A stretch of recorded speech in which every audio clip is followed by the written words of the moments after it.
겠습니다. 14절에서 21절까지의 말씀을 함께 보도록 하겠습니다. 이러므로 내가 하늘과 땅에 있는 각 족속에게 이름을 주신 아버지 앞에 무릎을 꿇고 비노니 그의 영광의 풍성함을 따라 그의 성령으로 말미암아 너희 속사람을 능력으로 강력하게 하시오며 믿음으로 말미암아 그리스도께서 너희 마음에 계시게 하시었고 너희가 사랑 가운데서 뿌리가 박히고 터가 굳어져서 능히 모든 성도와 함께 지식에 넘치는 그리스도의 사랑을 알고 그 너비와 길이와 높이와 깊이가 어떠함을 깨달아 하나님의 모든 충만하신 것으로 너에게 충만하게 하시기를 구하노라. 우리 가운데서 역사하시는 능력대로 우리가 구하거나 생각하는 모든 것에 더 넘치도록 능히 하실 이에게 교회 안에서와 그리스도 예수 안에서 영광이 대대로 영원무궁하길 원하노라. 아멘. 내가 오늘 내 행복을 위하여 내게 명하는 여호와의 명령과 규례를 지킬 것이 아니냐. 모세는 이스라엘 백성들 앞에 가나안 땅에 하나님이 약속하신 그 약속의 땅 가나안 땅을 앞둔 이스라엘 백성들 앞에 행복을 이제 취하기에 앞서서 서 있는 이스라엘 백성들 앞에 이렇게 말씀하고 있습니다. 모세를 통하여 나를 통하여 명령한 들려주신 하나님의 명령과 규례를 지키는 것이 진짜 행복이다라고 성경은 말씀하고 있습니다. 이스라엘 백성들에게 있어서 가나안 땅에 들어간다는 것은 400년의 종살이와 40년의 광야의 시간을 지나는 것들을 생각해 보면 참으로 행복한 일이 아닐 수 없었습니다. 눈앞에 보이는 이 강 건너에 저 땅에 들어가기만 하면 이스라엘 백성들은 진짜로 행복할 것이라는 그런 마음들이 대대를 거쳐서 수많은 세월 동안 이스라엘 백성들 마음에 자리 잡고 있었습니다.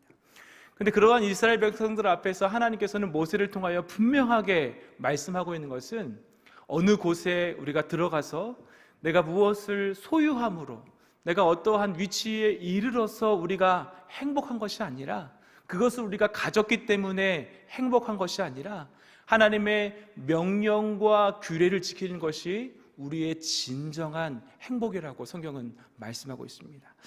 오늘 우리가 살고 있는 이 시대에 행복이라고 하는 단어를 빗대어서 조건을 찾기가 쉽지가 않습니다. 자녀들을 보아도 안타까움이 있고 우리의 경제적인 삶을 생각해 보아도 참으로 안타까움이 있습니다. 교회의 여러 여건들도 참 어려운 것들이 우리 안에 있어서 행복이란 단어, 우리가 지금 이 시대를 행복하게 살아가는 건가? 라고 생각해 보면 정말로 어려운 시대에 우리가 살고 있음에도 불구하고 오늘 이 주일 새벽 하나님 성전에 나와서 예배하시는 보배로우신 우리 성도님들, 또 이 시간 각 가정에서 예배하시는 보배로우신 모든 성도님들 안에서 오늘 이 새벽 들려주시는 하나님의 말씀이 오늘 우리의 삶을 깨워서 정말 하나님이 주시는 한없고 끝이 없는 행복이 우리의 삶 가운데 넘쳐나기를 주의 말씀으로 축복합니다. 오늘 설교의 제목은요, 아무것도 할 수 없을 때, 아무것도 할 수 없을 때라는 제목으로 하나님의 말씀을 함께 나누려고 합니다. 몇 주 전, 지지난주에 오늘 본문 앞부분에서 바울은 이 아무것도 할 수 없는 상황에 처해 있다고 말씀을 드렸습니다. 바울은 가택연금이라고 하는 소위 말해서 감옥이지만 비록 이제 집에 갇혀서 움직일 수 없는 아무것도 할 수 없는 그러한 상황에 처해 있던 것이 바울의 지금의 상황입니다. 그런데 이러한 상황에 처해 있던 바울은 자신의 상황을 비관하거나 어렵게 보지 않고 에베소서 3장 7절 말씀에 자신의 이 모든 상황들을 이렇게 해석합니다. 이 복음을 위하여 그의 능력이 역사하시는 대로 내게 주신 하나님의 은혜의 선물을 따라 내가 일꾼이 되었노라. 우리가 제자훈련 가운데 암송하고 있는 이 하나님의 일꾼으로 세웠다라고 하는 이 말씀이 사실은 바울이 굉장히 어렵고 아무것도 할 수 없는 상황 가운데에서 그 상황을 바울이 믿음으로 해석하고 내가 비록 옥에 갇혀서 아무것도 할 수 없음에도 불구하고 이 모든 일들이 나를 통하여서 나를 일꾼으로 삼으셔서 이방 사람들에게 하나님의 복음을 듣게 하시는 하나님의 놀라운 은혜가 있다 라고 하는 것으로 자신의 삶을 해석했던 바울의 고백이 있었습니다. 그래서 그렇게 자신의 삶을 해석했던 바울은 여기서 끝나지 않고 13절 말씀에 이렇게 말씀합니다. 그러므로 너희에게 구하노니 너희를 위한 나의 여러 환난에 대하여 낙심하지 말라. 이는 너희의 영광이니라. 바뀌어 있어요. 옥에 갇혀 있던 바울을 염려하는 외부에 있는 자유로운 초대교회 사람들에게 오히려 이렇게 반대로 이야기를 하는 거예요. 여러분, 내가 갇혀 있지만 여러분 염려하지 마십시오. 초대교회인들은 바울이 잡혔다고 하는 소식에 어쩌면 굉장히 두려웠을 거예요. 자신도 바울처럼 잡힐까? 나는 바울의 복음을 듣고 개종하고 믿음을 갖고 있는 사람인데 혹시 로마 군인이 와서 바울처럼 나를 잡지 않을까라고 하는 두려움이 있었어요.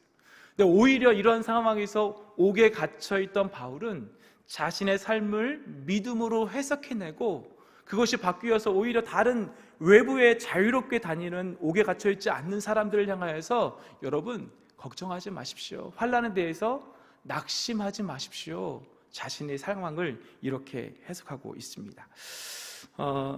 그런데 오늘 본문 이어지는 14절 이후의 말씀에서 바울은요, 이러한 상황에서 자신의 상황을 해석해내고 다른 사람들을 이렇게 권면하는 것으로 끝나지 않습니다. 실제로 바울은 이 상황 안에서 믿음 안에서 무엇인가 진짜로 행동하고 움직이는 것으로 바울 자신의 믿음을 또한 증명하고 있습니다. 여러분, 우리가 얼마 전에 함께 들었던 야고보서 강해 가운데 우리가 잘 기억하고 있는 야고보서의 말씀이 있습니다. 야고보서 2장 26절은 영혼이 없는 몸이 죽은 것 같이 행함이 없는 믿음은 죽은 것이다 라고 우리 성경은 기록하고 있어요. 믿음 안에 있어서 가장 중요한 포인트는 무엇이냐면 내가 믿는다 라고 하면 그것을 행동으로 우리는 증명할 수 있어야 된다라고 성경은 말씀하고 있습니다. 우리가 내가 믿음이 있습니다, 나는 하나님을 믿습니다 라고 할 때에 실제로 성전에 나와서 우리가 예배할 때 그 믿음이 증명되는 거예요. 나는 하나님의 말씀을 믿습니다 라고 할 때 내가 실제로 하나님의 말씀을 믿고 하나님의 말씀을 실제로 읽고 그 말씀을 묵상하고 내 삶에 받아들일 때에 우리는 우리의 믿음이 증명되는 거예요. 어떤 사람들은 봉사로, 어떠한 사람은 섬김을 통하여서, 또 어떠한 사람들은 예물을 드리는 것들을 통해서 실제로 무엇인가를 하면서 우리의 믿음은 증명되는 것입니다. 그런데 문제가 있어요. 우리가 아무것도 할 수 없을 때 우리의 믿음은 어떻게 증명할 수 있는가? 바울이 지금 아무것도 할 수 없는 이 상황에서 바울은 무엇으로 자신의 믿음을 증명할 수 있는가? 오늘 본문에서 바울은요, 아무것도 할 수 없는 이 상황에서 바울의 믿음을 기도함으로 증명하고 있습니다. 아무것도 할 수 없는 이 상황에서 바울은 자신을 위한 기도뿐만 아니라 타인을 위한 중보 기도로 자신의 믿음을 멈추지 않고 자신의 믿음을 행함으로 증명하고 있는 것입니다. 바울은 자신의 이 상황들을 좋게 해석하는 것으로 끝나지 않고요, 여기서 더 나아가서 한 발 더 나아가서 기도로 자신의 믿음을 보여주고 있다라고 하는 것입니다. 오늘 본문 14절, 15절 말씀을 함께 읽어보도록 하겠습니다. 이러므로 내가 하늘과 땅에 있는 각 족속에게 이름을 주신 아버지 앞에 무릎을 꿇고 비노니. 이러므로 이렇게 설명하고 있어요. 이전에 1장, 2장에 걸쳐서 바울이 하나님의 놀라운 복음의 비밀을 쭉 설명하고 나서 내가 비록 감옥에 갇혀 있지만 여러분들 염려하지 마십시오. 그리고 나서 다시 한번 정리하면서 그렇기 때문에 저는 오늘 이 시간 여러분들을 위해서 중보합니다. 여러분들을 위해서 나는 기도함으로 나의 믿음을 보여주고 있습니다 라고 하는 것으로 오늘 말씀을 이어가고 있습니다. 사람들이 생각할 때에 기도하는 것이 조금 이렇게 신앙 안에서 소극적인 것이라고 생각하는 경향들이 있습니다. 여러분들은 어떠신지 모르겠어요. 우리가 기도합니다 라고 하는 이 말이 어떨 때는 굉장히 우리의 믿음을 소극적으로 보이는 것일 수 있어요. 아무것도 할 수 없으니까 그냥 기도합니다 라고 하는 것으로 우리의 말이 고백되는 것처럼 보일 수 있어요. 예를 들자면 힘든 사람에게, 어려운 일 당한 사람들에게 정말로 기도하지만 여러분 기도합니다 라고 하는 이 말이 그 말 외에는 다른 어떠한 것으로 위로할 수 없으니까 그냥 들려주는 말처럼 그렇게 고백될 때가 있습니다. 네, 하지만 여러분, 우리가 하나님 안에서 기도한다라고 하는 이것은 신앙 안에서 생각해 보면 가장 위대하고 살아계신 하나님이 우리의 현실 가운데 나타나게 하시는 가장 위대한 행동이 됩니다. 기도라고 하는 것은 우리가 믿음 안에서 보일 수 있는 가장 강력한 믿음의 행동으로 보여줄 수 있습니다. 골로새서 4장 2절 말씀은요, 기도에 대해서 이렇게 얘기하고 있어요. 기도를 계속하고 기도에 감사함으로 깨어있어라. 포인트는 어떠한 상황에서도 기도의 일들을 무조건 계속해서 해야 하는 것이에요. 우리가 잘 알고 있는 데살로니가전서 5장 17절에도 기도는 쉬지 말고 하는 것이라고 성경은 말하고 있어요. 기도를 한다는 것은 우리가 신앙생활에 있어서 소극적인 것이 아니라 우리의 모든 전 신앙생활의 영역 가운데에서 늘 있어야 하고 늘 해야 하고 늘 고백되어야 하는 것이 바로 기도라고 하는 것이에요. 기도가 계속될 때 우리는 살아계신 하나님을 우리의 삶 가운데서 보게 됩니다. 출애굽기 17장 8절 이하에 보면요, 여러분 아말렉과 이스라엘 백성들의 전투에 대한 기록이 나옵니다. 네, 여기 출애굽기 17장 9절을 함께 보면은 모세가 이렇게 얘기를 해요. 제가 한번 읽어보겠습니다. 모세가 여호수아에게 이르되 우리를 위하여 사람들을 택하여 나가서 아말렉과 싸우라. 내일 내가 하나님의 지팡이를 손에 잡고 산 꼭대기에 서리라. 이게 우리가 믿음으로 이렇게 지나쳐 보면 이 말씀이 그냥 아무것도 아닌 것 같이 보이지만 저는 목회자로서 이 말씀이 사실은 굉장히 불편합니다. 왜 불편하냐면 이런 거예요. 제가 목회자이고 어느 전쟁에서 이렇게 나가고 있는데 어느 싸움을 잘하는 사람에게 이렇게 합니다. 당신은 나가서 전쟁에서 싸우십시오. 저는 산에 올라가서 기도하겠습니다. 이런 거예요.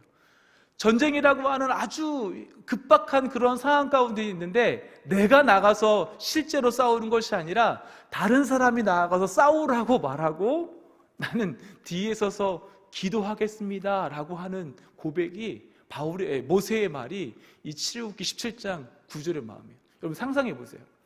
백성들은 지금 아말렉 민족들과 함께 싸워야 하는, 전쟁으로 피 흘리며 해야 하는 그런 상황 가운데 있는데 여러분은 나가 싸우십시오. 저는 여기서 기도하겠습니다. 이 말씀을 한다면, 이 말씀을 여러분들이 듣는다면 여러분들의 마음은 어떨 것 같아요? 목회자로서 이 말을 우리 성도님들에게 한다면 저는 굉장히 불편한 그런 상황일 것 같아요. 왜냐하면 기도하는 것이 굉장히 비겁해 보이기 때문에 그래요. 전쟁인데 사람이 나가서 싸워야지, 싸우지 않고 다른 사람을 내보내고 내가 뒤에서 기도한다? 이것은 굉장히 비겁한 모습으로 보여집니다. 근데 이 말씀 이후의 상황들을 우리가 보면 잘 알지만 여러분, 이 전쟁에 있어서 승패는요 모세의 기도에 달려 있었습니다. 기도할 때에 이스라엘 백성들이 이기게 되고 모세의 손이 내려올 때에 이스라엘 백성들이 전투에서 어려움을 겪는 것을 보았어요. 이것은 하나님이 우리에게 아주 명확하게 들려주시는 말씀이에요.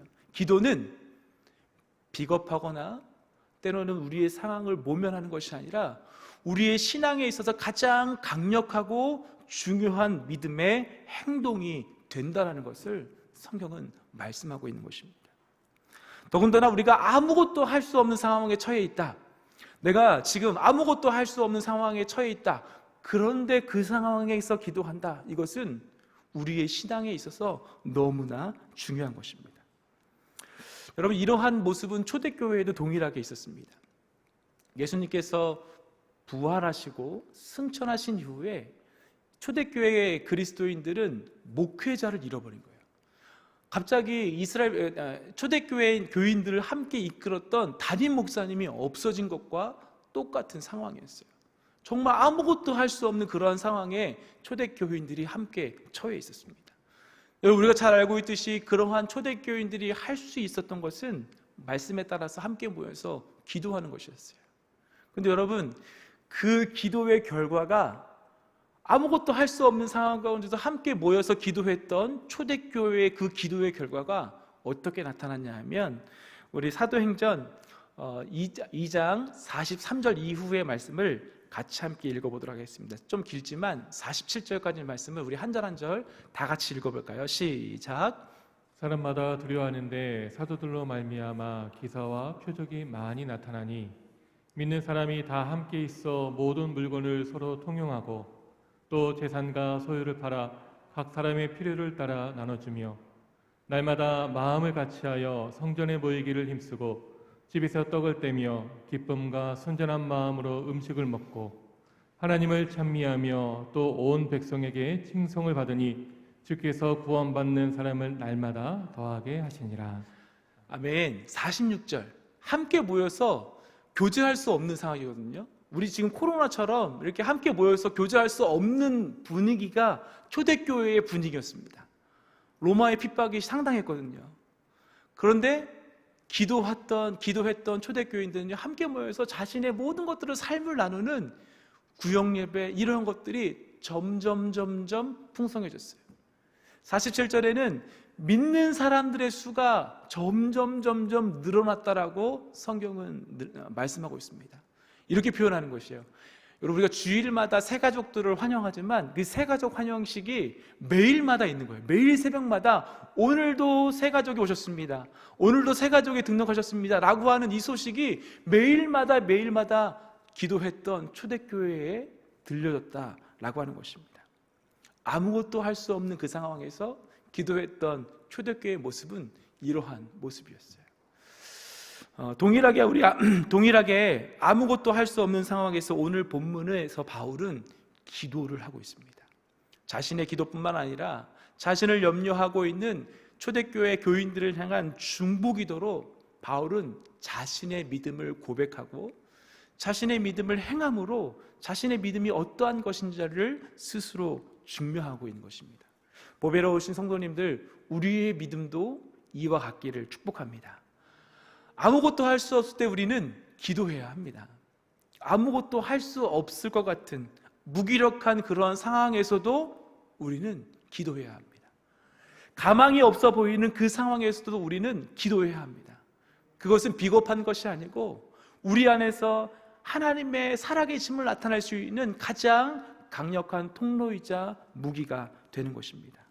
오늘 주일을 보내시면서 이 기도의 일들이 멈춰지지 않음을 통하여서 살아계신 하나님을 함께 증명하는 믿음의 날 되시기를 주의 말씀으로 축복합니다. 결론을 내리겠습니다. 지난 추석을 지내면서요, 함께 옆에서 사역하고 계시는 목사님하고 이런 얘기를 나눴어요. 목사님, 추석이 진짜 이상한 것 같아요. 추석이면 시장이 되게 시끌벅적하고 사람들도 많고 막 물건 사고 이런 일들이 막 있어야 되는데 인원시장에 가보니까 사람은 많은데 이상하대요. 물건을 사는 사람들이 없대요. 물건을 팔고 흥정하고 하는 그런 사람들이 없대요. 양손에 물건을 사서 함께 들었던 그 검은 봉다리가 들려져 있는 사람들이 거의 없었대요. 대목, 이 추석 명절을 앞둔 날인데요. 생각해보면 여러분들 지금 배추 한 포기가 얼마인지 모르겠습니다. 김장이 이제 눈앞에 있는데 과연 올해는 김장을 할 수 있을까? 라고 할 만큼 경제의 상황이 정말 좋지 않아요. 계속되어지는 전쟁으로 제가 이제 차에다 기름을 넣는데 저희 집에도 이제 모닝 이렇게 있는데요. 예전에는 한 4만 5천 원이면 차에 기름을 가득 넣었어요. 근데 5만 원이 넘어도 이제는 기름이 가득 차지가 않습니다. 물가가 천정부지로 오르는 것을 볼 수 있습니다. 뉴스에 보니까 태풍이 또 올라온다고 해서 저 부산이나 포항 이쪽이 참 힘들다고 해요.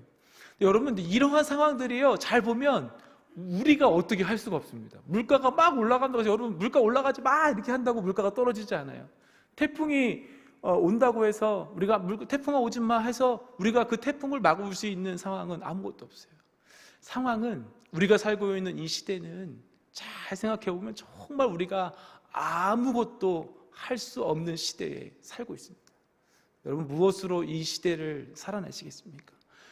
여러분, 무엇으로 여러분의 믿음을 이 시대에 증명해내시겠습니까? 오늘 하루도 이 새벽 이 성전에서 가정에서 기도함을 통하여서 우리의 믿음을 증명하는 한 날 되시기를, 그렇게 살아가는 귀한 하나님의 백성 되시기를 주의 말씀으로 축복합니다.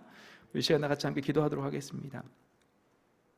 하나님, 우리의 삶 가운데 기도를 통하여서 살아계신 하나님을 붙잡게 해주십시오.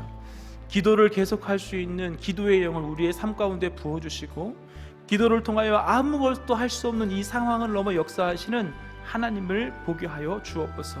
오늘 거룩한 주일을 지내며 우리의 입술과 우리의 모든 시간들이 하나님 앞에 부르짖는 기도의 시간, 기도의 장소가 되게 하여 주옵소서. 우리 그러한 마음으로 같이 함께 주여 한번 외치고 기도하며 나아갑니다.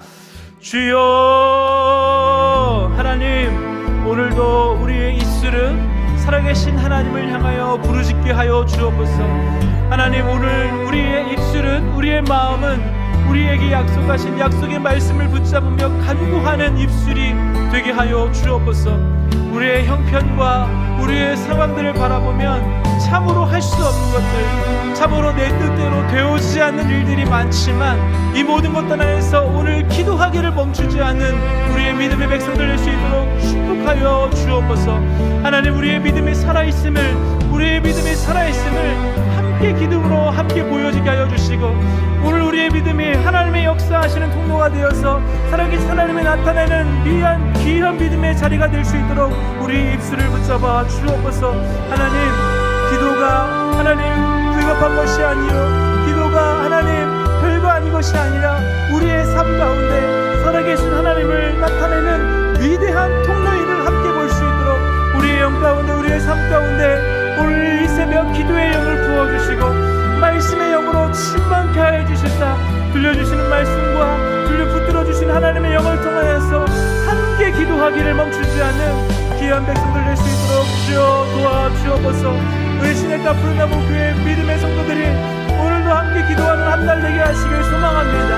하나님, 함께 모여서 기도하는 한 날 되게 하시길 소망합니다. 강력하게 역사하시고 살아계신 하나님의 그 손길을 나타내는 기도의 날, 기도의 자리가 되어지도록 우리 모든 성도님의 삶을 붙잡아 주옵소서.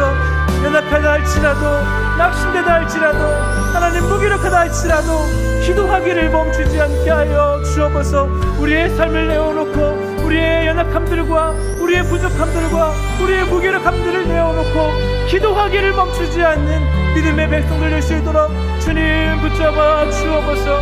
주님 붙잡아 주옵소서. 이 기도의 일들이, 이 기도의 역사가, 이 기도의 능력들이 나타나도록 우리의 삶을 붙잡아 주옵소서. 기도를 통하여 힘을 얻게 하시길 소망합니다. 기도를 통하여 함께 충고하게 하시길 소망합니다. 기도를 통하여 우리 함께 믿음으로 깨어나게 하시길 소망합니다. 기도를 통하여 우리의 삶에 감사의 일들이 넘쳐나게 하시길 소망합니다. 주님 붙잡아 주옵소서. 주님 붙잡아 주옵소서. 오늘도 우리의 신녀들이 함께 기도함으로 우리의 믿음을 나타내게 하여 주시고, 기도함으로 살아계신 하나님을 보는 믿음의 날 되게 하여 주옵소서.